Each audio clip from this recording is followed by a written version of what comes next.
Sampun nggih. Kula terusno malih. Pun santai mawon. Kula ki ikhlas ora ngarah gelo santai mawon. Wong umpama ora sida ngaji ora gelo apa meneh trimo mik rusak. Santai. Nggak, karena saya itu insya Allah nggak akan pernah salah nama. Saya punya cerita ya tentang nama itu. Ketika seseorang baik sama tetangga, itu kalau sampean seorang mukmin yang mukhlis, mukmin yang ikhlas, pasti ya karena diperintah Allah. Saya ngajar seperti ini karena diperintah Allah. Baik sama pernah sepuh karena saya turunan Mbah Sambu, ya karena menghormati Mbah Sambu. Itu bagus. Sehingga dulu itu ada ulama, saya berkali-kali cerita, ada ulama punya tetangga itu berdua anak muda. Ya Ahmad, silahkan ke rumah saya. Datang. Setelah datang ke rumah pemuda tadi, kata pemuda tadi, ya Ahmad silahkan kembali, saya tidak butuh kamu. Kembali ya Ahmad, dan santai saja. Setelah kembali sekian menit dipanggil lagi, ya Ahmad saya jadi butuh kamu, datang ke rumah saya. Datang lagi. Setelah datang, saya tidak butuh kamu, silahkan pulang. Pulang sampai 3 kali. Itu Imam Ahmad senangnya bukan main, kelihatan ceria, senang. Lama-lama muda ini tanya, ya Ahmad kenapa anda tidak tersinggung, bukankah itu menyakitkan? Enggak, kata saya. Tapi saya akan menyebalkan. Enggak, kata saya. Kata Imam Ahmad, kenapa aja? Saya ini diperintah sama Allah kan apik mbek tangga, jadi nak mbok undang ya teko, mbok kon mulai ya mulai. Alhamdulillah iso nglakoni perintahe Allah, jadi aku ora ono hubungane mbek kowe. Sehingga orang itu gak bisa didikte oleh di sekelilingnya karena ya hubungannya langsung sama Allah Subhanahu wa Ta'ala. Jadi dulu itu orang jadi wali itu segampang itu. Kalau kamu kan enggak, hukum tentang tetangga itu kamu kayak orang kapitalis, kayak orang komunis, pakai teori sosial. Nak diapik yo apik, dielek yo elek. Itu kan pikiran PKI itu. Artinya satu perilaku sosial didikte oleh makhluk itu perilaku orang mukmin atau orang ke PKI. Itu orang PKI. Kalau orang mukmin ya mangkana yu'minu billahi wal yaumil akhir fal yukrim jarahu. Kita baik sama tetangga karena diperintah Allah, sehingga kecewa ada kecewa ya santai saja. Imam Ahmad katanya, kenapa engkau tetap ceria? Aku ora urusan mbek kowe, urusanku mbek pangeran. Pangeran ngutus kabeh. Saya ulang lagi ya, dados tentang napa wa 'allama adamal asma. Jadi andaikan seorang manusia melakukan kebaikan karena dia makmur amarahu wa, kita diperintahkan Allah baik sama tetangga, ya biasanya tetap seperti itu. Kita diperintahkan Allah baik sama, sehingga ketika ngalami kayak yang dialami Ahmad, kita santai saja. Ketika kita datang bi amrillah, ketika kembali ya bi amrillah, sehingga ya sudah kita dapat pahala. Tapi kalau kamu kedikte secara sosial, maka kamu akan menjadi orang murahan, yaitu seorang ulama didikte oleh anak muda yang kampungan. Justru kita kalah kan, kita kampungan sekali karena kita ulama senengnya kalau disenengkan orang, mangkelnya kalau dimangkelkan orang. Artinya apa? Kamu didikte makhluk. Itu kerennya di mana coba? Kerennya di mana? Nggak ada sama sekali. Apalagi yang dikte trimo canom sing goblok sing desa. Kamu seorang ulama besar. Tapi kalau kamu hubungannya dengan Allah, dia muji kamu, alhamdulillah dipuji. Dia memaki kamu, alhamdulillah dapat pahala lewat jalur sabar. Kan santai saja. Sehingga saya berkali-kali bilang, setan itu untungnya tidak pernah ngaji saya. Kalau ngaji dia pasti ngerusak metode, rubah metode. Tapi saya tadi berdoa supaya ngaji ini nggak didengar setan. Setan itu ya goblok betul. Setan itu kan suka ya kalau anaknya kiai, cucu kiai dibikin konflik. Dia ngiranya dengan konflik pondok itu tidak solid. Ternyata enggak. Misalnya Mas Atabe konflik sama keluarga Bani Lasem, terus ada yang minggat ke Papua kemana-mana. Namanya turunan kiai di mana-mana bikin pondok, bikin masjid. Yang dulu masjid hanya ada di Lasem, barokahnya tukaran ada di mana-mana. Lah itu namanya setan, itu salah perhitungan apa? Makanya gobloknya dia itu udah ngaji saya. Kalau ngaji tak kasih tahu itu bahaya itu. Bikin kiai konflik itu bahaya. Iya betul. Islam ada di Indonesia itu ya barokahnya konfliknya sahabat. Sayyidina Ali dan Sayyidina Muawiyah itu konflik. Banyak sahabat netral yang ingin menghindari itu mau ke Cina. Di Selat Malaka sebagian terdampar, terus ada yang ke Aceh, ada yang ke Sumatera. Namanya Syekh Baros, itu muridnya Sayyidina Ali. Makanya awal Islam di Indonesia dimulai Syekh Yusuf Baros itu. Kalau Timur Tengah nggak ada tukaran, itu tidak ada, Islam menyebar kemana-mana. Nah setan ngiranya kalau sahabat tukaran itu nanti kacau. Ternyata enggak, malah Islam menyebar kemana-mana, barokahnya tukaran. Dulu Solo karena konflik ya banyak ulama yang ke Selasem kemana-mana gara-gara Solo gak kondusif. Akhirnya kayaknya keduman basambu, keduman macem-macem. Sedongakno mawon kiai tukaran terus mboten napa-napa. Sing penting ora bacok-bacokan, rasanan-sandetan wis. Wis pokoke rasan-rasanan ringan ya sudah itu bagus. Memang Allah bikin seperti itu. Enggak apa-apa. Kata Allah wala yazaluna mukhtalifina illa man rahima rabbuk. Kata Allah walidzalika khalaqahum. Ikhtilaf itu barokahnya masyaallah. Kalau saya setuju pendapatnya Mas Atabik, saya jadi dosen. Nanti yang ngaji tafsir siapa? Tapi kalau dia setuju saya, dia jadi ahli tafsir, yang jadi PNS siapa? Ya sudah, barokahnya khilaf. Dia jadi PNS, dia dapat gaji, tapi gaji itu bisa dihitung. Kalau naik harus tambah prestasi. Kalau saya kiai min haitsu la yahtasib, pasti cepat kaya saya. Karena rezekinya kiai itu tanpa batas. Makanya haji saya itu plus. Saya itu tidak kaya, tapi haji saya haji plus. Masa tapi paling reguler. Karena rezekinya kiai itu min haitsu la yahtasib. Makanya saya pernah disoal sama teman-teman dosen di UI. Bapak kok berani pulang ke Rembang? Kiai itu kan rezekinya agak jelas. Kata saya justru gak jelas itu bagus. Kalau sampean kan konsisten segitu nilainya, kalau saya enggak kata saya. Jadi tak nikmati saja. Karena saya hamba Allah, bukan hamba negara. Kalau hamba Allah ya gaji Allah, kalau hamba negara ya negara itu negara sama Allah kayak mana? Allah ya sudah pinter berarti sudah. Jadi jangan pernah kita ini salah nama. Kalau salah nama itu bisa panjang. Makanya ada wali itu kalau dongo itu rontok kriminal, tapi malah pangeran seneng. Sampai dalam riwayat itu innahu yudhikuni al yauma salasa marat. Wali itu bisa menertawakan saya 3 kali. Itu kata Allah. Itu kalau dongo itu agak kriminal, tapi mesti mustajab. Tapi kalau kamu niru sudah tidak mustajab, karena ini KW, copy paste. Itu kalau dia datang ke Raudhah itu bilang gini wali tadi, ya Allah, saya ingin jadi orang baik. Jika engkau turuti doa saya, maka surra habibuk, kekasihmu ini menjadi senang. Tapi jika saya jadi orang jelek, surra aduwuk, yang senang itu iblis.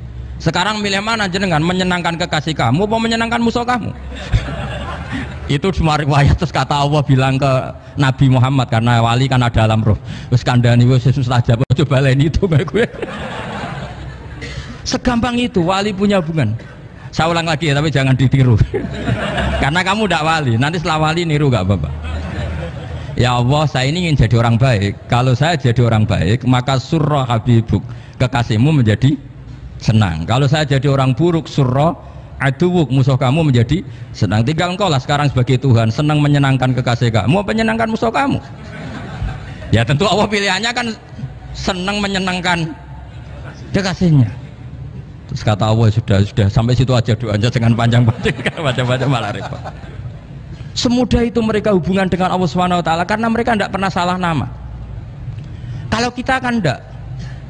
Kita tidak mesti walinya, tidak mesti istiqomahnya, kiai saja karena diangkat MUI, bukan karena kiai betul, atau diangkat di struktur kepengurusan NU. Terus doa pakai namanya sendiri, ya Allah, saya ini ngitmai agama sudah lama, mbok ya Allah, saya ini jadi gini-gini. Status kamu itu belum ada di arsy. Ini penting saya utarakan, jadi nama status itu penting sekali. Sehingga semua kesalahan saya ulang lagi itu karena status. Ini penting saya utarakan karena sekarang itu banyak nama itu disepelekan. Saya itu sering sinau kamus, jadi saya termasuk menekuni tafsir itu diantaranya menekuni kamus. Saya punya kamus banyak, mulai yang dikarang orang setengah kafir, munjid itu kan, kafir tapi setengah. Karena timnya banyak, sebenarnya banyak yang muslim juga. Ada yang Virus Abadi, macam-macam. Yang saya kenang dari kamus, diantara kamus yang saya kenang tentu miliknya Said Zabidi, kamus Mukhid itu. Ada kamus milik saya namanya Mukhtarus Sikhah, itu dikarang oleh orang alim. Itu bilang begini, sama tak bedai sekarang, lafadz ilah itu maknanya apa? Tuhan kan? Tasniahnya apa? Dia bilang isim ini tidak punya tasniah. Dia bilang ilah, normalnya tasniahnya ilahani, jam'anya taksir alihah. Tapi kata dia nggak boleh. Lughat seperti itu gak boleh karena kullusmin harus ya dulu ala aini musamma. Ilah itu nama tunggal untuk Allah, sehingga karena Allah itu tunggal gak boleh ada tasniahnya ilahani. Karena kalau ilahani berarti kamu nerjemah apa? Dua Tuhan. Berarti kamu nganggap ada Zaidun, ketika Zaid dua kamu bilang Zaidani. Kalau banyak Kan nggak pernah ada Tuhan dua atau tiga. Makanya kata pengarangnya itu Abu Bakar Ar-Razi itu kata beliau, wahadal ismu la musanna lahu wala jam'a wa innama jama'uhu wa sannauhu katanya. Isim ini tidak punya tasnya, tidak punya jamak. Tapi kalau orang-orang katanya, orang-orang itu bilang ini ada jamaknya, ada tasniahnya. Ini penting sekali. Karena kesalahan itu nggak ada. Cara teori Quran itu kesalahan itu tidak ada.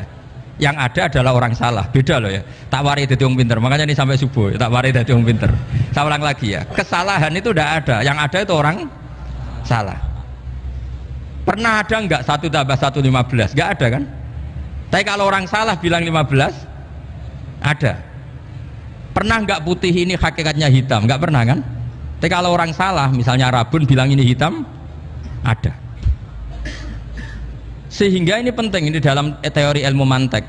Setiap Allah menyalahkan mereka, itu kata Allah, yaquluna bi afwahihim. Mereka itu melafatkan dengan mulut mereka bahwa Tuhan itu 3 misalnya, bahwa Lata Hubal itu Tuhan. Itu kalimat yang keluar dari mulut mereka tapi tidak menunjuk hakikat. Makanya kata Allah, kaburas kalimatan takhruju min afwahihim. Sungguh kalimat itu kalimat kriminal betul yang keluar dari lisan mereka. Karena apa? Normalnya kalimat itu tadullu ala musammahu atau musammaha. Yang namanya kalimat misalnya putih yang menunjuk putih, hitam menunjuk hitam. Nah kalau Tuhan yang menunjuk Allah, Tuhan kok ditunjukkan ke batu? Itu kan kacau. Tuhan kamu siapa? Hubal. Itu batu apa Tuhan? Batu. Tuhan kamu siapa? Yesus. Yesus itu manusia apa Tuhan? Manusia. Makanya kata Allah, kaburos kalimatan takhruju min, mesti tulisannya iyaquluna illa kadiba. Ini penting saya utarakan. Jadi makanya kesalahan itu tidak ada, yang ada itu orang salah. Makanya kata Allah, ja'al haqqu wa zahaqal batil. Kalau ada hak pasti batil itu hilang. Tapi orang yang meyakini kebatilan banyak, tapi kebatilan itu tidak ada. Pernah ada enggak 1 tambah 1 15? Enggak pernah ada kan? Tapi kalau orang bilang itu ada. Ini penting saya utarakan. Makanya kamu jangan janggal. Kata Allah ja'al haqqu wa zahaqal batil. Ternyata sekarang kebatilan ada di mana-mana. Barang batil itu enggak pernah ada. Yang ada pelakunya. Misalnya nyon saya misalnya gini. Zina itu mengenakkan apa enggak? Kata orang yang ahli nafsu mengenakkan. Tapi hakikatnya tidak pernah mengenakan. Sekarang tanyakan yang pernah melakukan itu, yang terhantui dosa oleh itu. Hakikatnya menyakitkan apa mengenakan? Menyakitkan. Tapi yang bilang mengenakan ada, tapi hakikatnya tetap menyakitkan. Nah, semua kesalahan manusia itu dimulai cara membahasakan. Mengambil uang negara korupsi itu kata yang baru keturutan nafsu nih. Enak punya uang banyak, mengenakkan. Tapi kata yang sudah ketangkep menyakitkan. Nah faktanya korupsi itu dihisap sampai akhirat, statusnya itu menyakitkan apa mengenakkan? Menyakitkan. Andai kan orang menstatuskan korupsi menyakitkan, maka akan menjauhi korupsi. Makanya semua kesalahan itu dimulai dari salah memberi nama. Ini penting saya utarakan supaya kamu kalau menafsirkan Quran itu nanti terus benar. Makanya setiap kesalahan kata Allah apa? Kaburas kalimatan takhruju min afwahihim. Nah kalau kalimat itu nyata, kata Allah kalimatu haqqin aliyana hya wa aliyana mut wa aliyana nub'as. Atau katanya istilah pangeran dzalika bi annallaha wal haqqu wa nama yatuna min dunihi wal batil. Nanti terus urut, sampean baca Quran nanti bisa kayak saya, urut, konsisten. Yaitu tadi. Misalnya Fir'aun itu orang pakai status yang diajarkan Allah ke kita. Fir'aun adalah wujida ba'da alam yakun. Fir'aun adalah makhluk yang sekarang ada, tapi dulu-dulunya tidak ada. Padahal sebelum ada Fir'aun sudah ada bumi, ada langit, ada matahari. Sebelum ada Yesus, ada Isa, sudah ada bumi, ada matahari. Artinya apa? Zaman langit bumi ada, penyebabnya Isa apa enggak? Enggak kan? Karena dia ada setelah adanya langit dan bumi. Fir'aun juga gitu, Yesus juga gitu, semuanya begitu. Makanya Allah mengajari kita apa? Hal ata alal insani hinum minad dahri lam yakun syai'am madhkura. Katakan manusia itu siapa? Manusia adalah makhluk wujud yang dulu tidak ada. Sekarang banyak enggak orang yang sudah kaya sebelum Pak Jokowi jadi presiden, sebelum Pak SBY jadi presiden, sebelum Pak Karno jadi presiden? Banyak enggak yang sudah kaya sebelum? Banyak kan? Artinya yang mengkayakan itu presiden Pak Allah. Allah. Sekarang kamu miskin, kamu nggak bisa nyalahkan Pak Jokowi. Sebelum Pak Jokowi presiden kamu sudah miskin. Ya, artinya yang memiskinkan itu presiden apa takdir? Takdir. Makanya wa anna ila rabbikal muntaha wa annahu adhaka wa abka wa annahu amata wa ahya wa annahu khalaqaz zawjaini dzakara wal unsa. Jadi kita miskin ya karena kehendak Allah, kita kaya kan semua itu karena Allah. Tapi kita terjebak hukum modern. Nak presiden iki sejahtera, nak iki ora. Ya mungkin secara bahasa syariat mungkin ada benarnya, tapi kita ini kan dilatih ilmu hakikat. Tak ulang malam 13 Dzulhijjah masuk ilmune cek syariat tok. Oh gak pinter-pinter banget cek gobloke kan gitu. Mau daftar wali kok ilmune ngono iku ora iso.